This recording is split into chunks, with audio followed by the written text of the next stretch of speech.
La suite du grand journal à écouter sur notre application gratuite Radio J. Place maintenant au grand entretien. Marek Alter, bonjour à vous.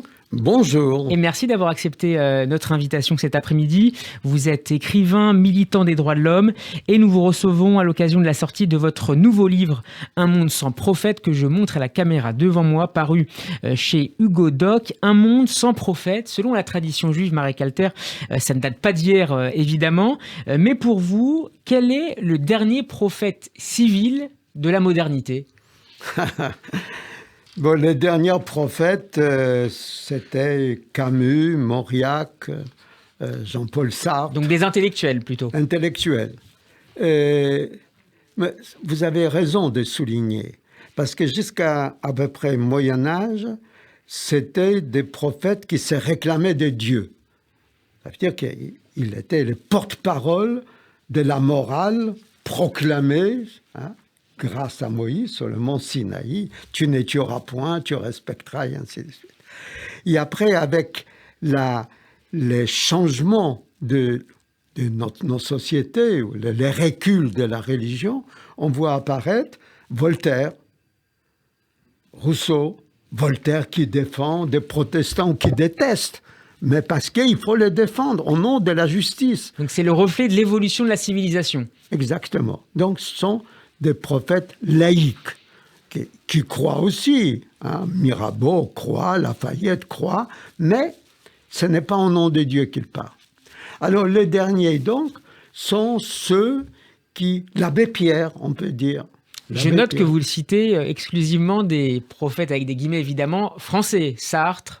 Oui, je parle français, moi. Je ne parle pas seulement français, je parle Martin Luther King, Mandela, Betty Friedan, qui lance le mouvement de libération des femmes, bien avant Simone de Beauvoir.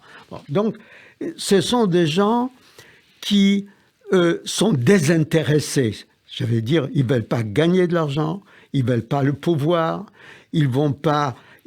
Solzhenitsyn ne veut pas prendre le pouvoir au Kremlin, contrairement à Navalny, qui, lui, il est opposant politique à Poutine. C'est pas la même chose. On peut être opposant et pas un prophète.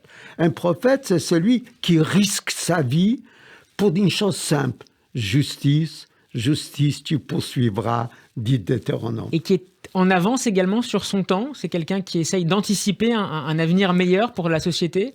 Il donne l'espoir.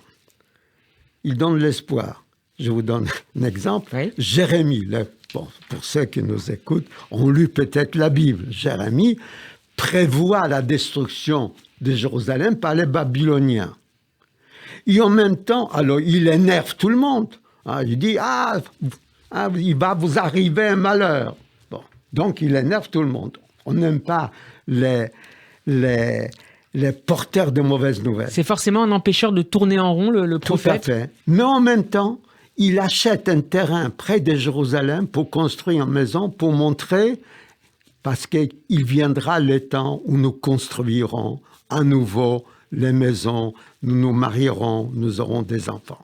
Ça veut dire, c'est quelqu'un qui prévient et en même temps donne l'espoir, bien sûr. Quand nos politiques dessinent un horizon optimiste pour l'après-Covid, l'après-période difficile, est-ce que d'une certaine manière, ils s'inspirent peut-être de ce message prophétique, prévenir que la situation est grave, très grave, mais que demain, l'avenir sera meilleur ?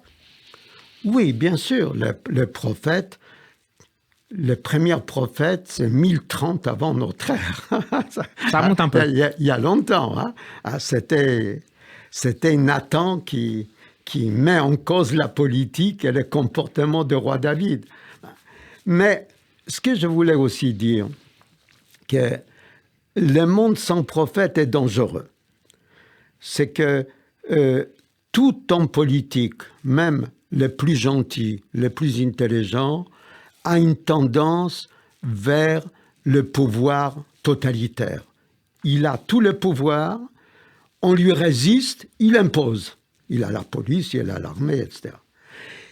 Et s'il ne le fait pas, c'est parce qu'il y a quelqu'un en face de lui qui lui dit « stop, ça ne va pas ».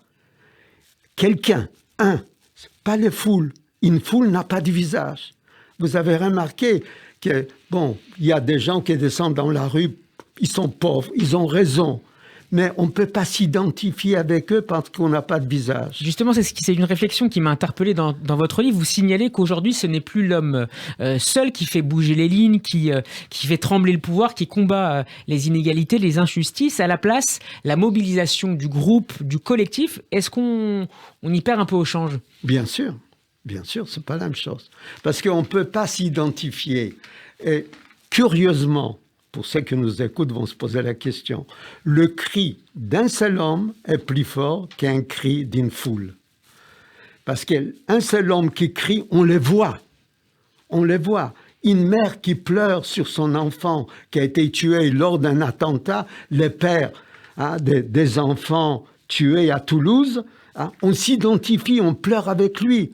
Mais quand on voit une foule pleurer sur ce qui s'est passé en Irak, en Syrie, etc., on comprend que c'est mal, mais on ne peut pas s'identifier. Marek Alter, à quoi reconnaît-on un prophète ? Vous écrivez que c'est d'abord un homme qui crie étymologiquement et pas nécessairement une personne qui prédit l'avenir comme on pourrait se l'imaginer Tout à fait. Dans la pensée populaire. Tout à fait. Ça veut dire, pour dire en 2 mots, je ne sais pas si on a le temps. On a un peu de temps. Voilà. Alors, ça va intéresser les gens parce qu'on lit la Bible, on ne la lit pas. Quand les Juifs rentrent dans le pays de Canaan, ce sont 12 tribus. Ils se partagent les terrains. Chaque tribu a son assemblée de sages. Et puis, pour coordonner le travail de ces 12 tribus, pour la politique, économique, sociale, etc., il y a un juge. C'est le temps des juges. Et puis, le dernier des juges s'appelle Samuel. On est en 1030 avant notre ère. Et c'est Samuel qui est dans un village Rama, pas loin de Jérusalem, voit arriver les dirigeants de ces 12 tribus. Il dit, qu'est-ce qui vous arrive ? Nous avons décidé entre nous, nous voulons un roi. Il dit, mais vous êtes fous. Vous avez déjà un roi. Non, il n'avait pas. Oui, Dieu, le roi, c'est la réponse Dieu. de Samuel. Oui, la première réponse de Samuel. Vous n'avez pas besoin. Et quoi, vous n'êtes pas bien ? Ça veut dire, vous vivez dans une société autogestionnaire, on dirait aujourd'hui. Vous êtes les maîtres de votre destin. Et vous voulez un roi ? Et il y a une page dans la Bible extraordinaire, des modernités. Samuel leur dit, écoutez, un roi, il n'y a pas de bon roi. Un roi va vous écraser sur les impôts, il va faire les guerres, il ne vous demandera pas votre avis, il prendra vos fils qui vont mourir sur les champs de bataille. Il va prendre vos filles pour travailler dans les champs, etc. Il dit exactement ce qui se passe dans le monde. Et les Juifs, ils disent, non, nous voulons le roi parce que tout le peuple en roi, nous voulons être comme tout le peuple. Alors Samuel demande à Dieu, et Dieu lui dit, tu fais ce qu'il demande. Et il leur donne un roi, un homme honnête, grand, beau, il s'appelle Saül. Et si vous passez devant Notre-Dame de Paris, sur la façade, vous avez 28 figures. Contrairement à ce qu'on pense, ne sont pas les rois de France, mais les rois d'Israël et de Juda. Et les premiers à gauche, c'est Saül, c'est les premiers. Après, il y a David, Salomon et ainsi de suite. Mais une fois transformé ce peuple de 12 tribus, de 12 régions, disons, à un peuple avec un roi, Samuel s'est dit, ça ne va pas. Il faut que je crée un contre-pouvoir. Aujourd'hui, c'est tellement moderne, c'est fou, on dirait hier. Et il crée la première école des prophètes. Qui viendra limiter les pouvoirs du roi, du pouvoir exécutif. Apprendre de contester le roi dans le cadre de la Constitution. Une dernière question, Marek Alter, il nous reste à peine 1 minute. Vous avez mené toute votre vie un long combat, de longs combats pour la liberté, pour les droits de l'homme. Lequel de ces prophètes, parmi lesquels vous avez, que certains, qui ont été pour certains cités, Samuel, Nathan, Élie, lequel de ces prophètes vous a peut-être accompagné dans cette vie de combat pour la liberté et contre l'injustice ? Vous savez, il y a un que j'admire tout particulièrement, et il est mort, vous savez comment ? Isaïe, il s'est caché dans un arbre parce que la police le recherchait. Et qu'est-ce qu'a fait la police ? Elle a scié l'arbre avec les prophètes. Donc, la mort atroce.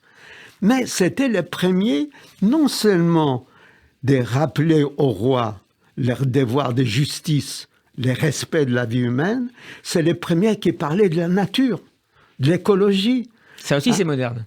Extrêmement moderne, vous vous rendez compte? Il parle d'abord, il sort du cadre juif et il dit il faut que la paix règne et il y aura une route d'Égypte jusqu'à Damas en traversant par Jérusalem. Donc, c'est peut-être le plus moderne des prophètes et c'est celui, oui. Si je devais en choisir un, le voilà. Merci Marek Alter. Un monde sans prophète, c'est votre dernier livre paru dans une nouvelle collection chez Hugo Doc que vous inaugurez, collection Alerte. Merci beaucoup d'avoir été mon invité. Votre interview est à retrouver sur notre site en podcast et sur notre page YouTube. À très bientôt. Merci.